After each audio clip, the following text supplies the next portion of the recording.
I finally watched one of my most anticipated movies of 2025. I couldn't wait to watch Weapons because I'm a big fan of Barbarian. That is a movie that came onto the scene in 2022, and so many of us in the horror community raved about it because it just felt so fresh and unique at the time. And it's a movie that I rewatched a bunch since then. It's a movie that I watch with people because I'm like, watch it, watch it, watch it. It's a movie that I've recommended. I love Barbarian, so Weapons is coming out. This is the second movie from Zach Kreger. Bet I'm there. And this movie is quite different in my opinion. I would call this a slow burn type of horror film. I would even venture to say that it's almost not a horror film. And I could explain that more, but I feel like I would step into spoiler territory. And this will be, I think, a difficult film to talk about without spoiling it completely, but I will try my best. I think that if you could think of a couple of slow burn horror films or thrillers or like just creepy movies that you have enjoyed, then you are going to be into this. Sometimes I do struggle with this type of movie because a lot of the times when something is a slow burn in a horror film, you're just like left waiting for like something to happen or things to pop out or new information. And not to say that this movie doesn't do those things, because it definitely does. There are just some weird things that happen here, but because of how it's structured, I did feel myself just kind of like, I'm just here waiting to see what else is coming next. Because the way that it's structured, there are a bunch of different storylines that are told from different perspectives of the same story. And I really did like that structure. It did make it feel a little bit different for the subgenre that it's in. But I just did feel myself getting a little bit impatient sometimes. And maybe that's not really the movie's fault, but it's just my fault being an impatient ADD person. To give you a brief premise of what the story is, basically within the first 30 seconds, this is not a spoiler, it lets you know there's been about 17 kids from a classroom that have vanished into the night, and then they were never seen again.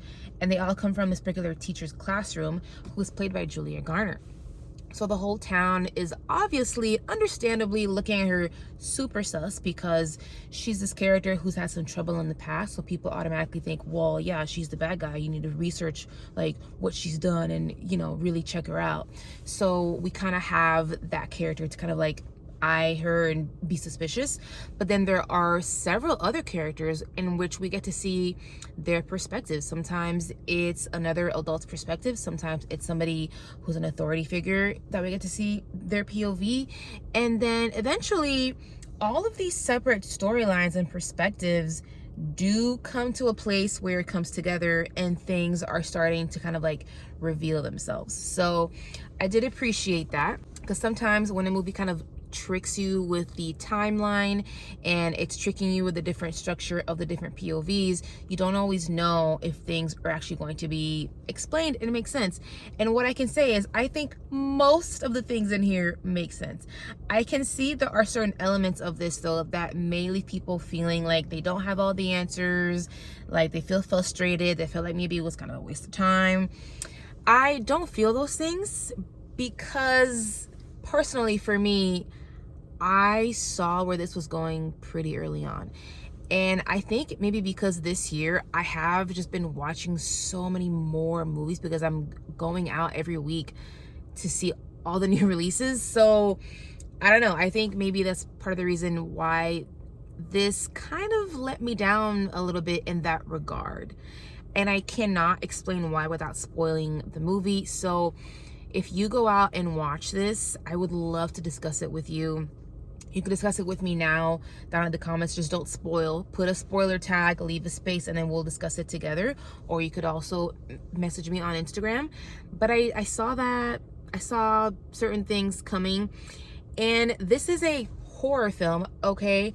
Because there are some moments of extreme violence in here that might even make you feel like you want to look away because it's like too much, which is fine.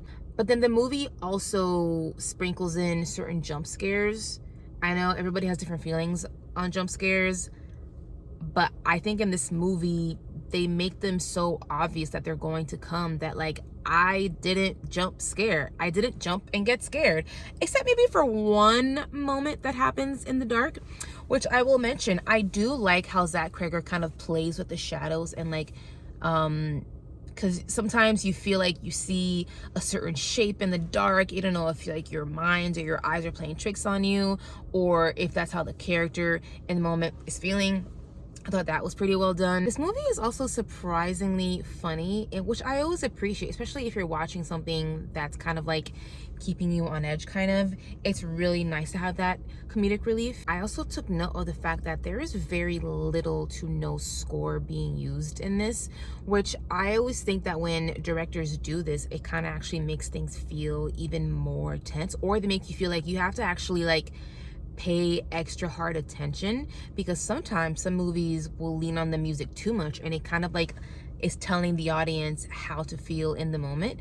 But in this instance, at least to me, it just felt like the music, I mean the lack of music, is telling you, hey, you really need to pay attention to the actors right now, the story and the structure and the points of views, because you're being given this information. If you like mystery films, if you like slow burn horror films, if you don't mind just like a couple of scenes of extreme violence, then you should go out and see it. If you have seen the teaser for this and it intrigues you, and especially if you're a fan of Barbarian, go out and watch this.